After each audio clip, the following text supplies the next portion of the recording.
শোয়ার আগে পড়ে হাতে 2 হাত কোষ করে ফু দিয়ে এরপরে পুরো শরীরকে আপনি মুছে নেবেন। এবং সেই সাথে ভয় দূরের জন্য আল্লাহ তাআলার কাছে বিভিন্ন রকমের দোয়া আছে, সেগুলো পাঠ করতে পারেন। একটা নির্দিষ্ট দোয়ার কথা আমরা বলতে পারি না, নবী সাল্লাল্লাহু আলাইহি ওয়াসাল্লামের কাছে দোয়া করতেন, আল্লাহুম্মা ইন্নী আউযু মিনাল আজজি ওয়াল কাসাল ওয়া আউযু মিনাল বুখলি ওয়াল জুবন ওয়া আউযু মিন গালাবাতিদ দাইনি ওয়া কাহরির রিজাল। আল্লাহ, আপনার কাছে আমরা পানা চাই অক্ষমতা থেকে এবং পেরেশানি থেকে।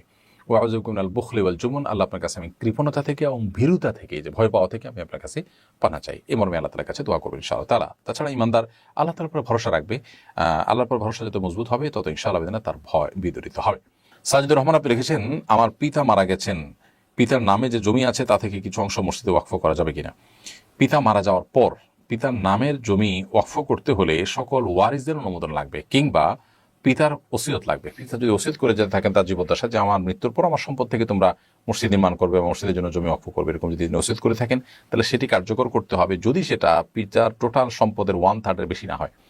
যে ওসিয়ত করেছেন যে এতটুকু জায়গায় বা অমুক মসজিদে এই জায়গাটা দিবা, তাহলে এটা তার টোটাল অ্যাসেটের যে ভ্যালু সেটার 1/3 ভেতরে হলে সে ওসিয়ত কার্যকর হবে, 1/3 বেশি হলে 1/3 পর্যন্ত কার্যকর হবে, বাকিটা আর কার্যকর হবে না। এটা হলো পিতা যদি ওসিয়ত করে। যদি পিতা যদি ওসিয়ত না করে আপনি সন্তান হিসেবে নিজে উদ্যোগ নিয়ে বাবার জন্য এটা করতে চান, তাহলে সেক্ষেত্রে সমস্ত ওয়ারিস, আপনার ভাই বোন যারা যারা পিতার মৃত্যুর পর তার সম্পদের ভাগ পাবেন, তাদের সবার অনুমোদন লাগবে এবং মৌন সম্মতি, তাদের সন্তুষ্ট চিত্তের সম্মতি, এটা কিন্তু লাগবে।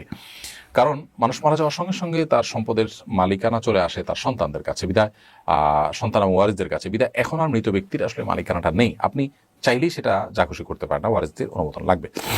রদিয়া ইসলাম আপনি লিখেছেন, আমি অনেক গান দিয়ে ভিডিও করি, কিন্তু ওই ভিডিওগুলো আমার স্বামী ছাড়া কেউ দেখে না, এতে কি আমার গুনাহ হবে? আপনি গান দিয়ে ভিডিও করেন বলতে আপনার ভিডিওতে ব্যাকগ্রাউন্ডে মিউজিকে হয়তো গান টান রাখেন, এই তো ব্যাকগ্রাউন্ড মিউজিক গান তো আপনার জন্য হারাম। সেক্ষেত্রে আপনার স্বামীও যদি সেটা দেখে তিনি হারাম কাজ করবেন। আর যদি আপনার নিজের গলার গান, আপনার কণ্ঠের গান দিয়ে আপনি ব্যাকগ্রাউন্ড সাউন্ড দেন এবং ভিডিও তৈরি করেন, সেটা শুধু আপনার স্বামী দেখেন, তাহলে সেক্ষেত্রে কোনো অসুবিধা নেই। আপনার স্বামীকে আপনি গান শোনাতে পারেন খালি গলায় কিংবা ভিডিওতে, সেটা একান্ত আপনার এবং আপনার স্বামীর বিষয়, সেখানে মিউজিকের সংযুক্তি না থাকলেই চললো। আফরোজা খাতুন আদরি লিখেছেন, আমি 1 লক্ষ টাকা ব্যাংকে জমা রেখে তার থেকে যে লভ্যাংশ পাই সেটা গরিব মিসকিনকে দান করে দেওয়া যাবে কিনা?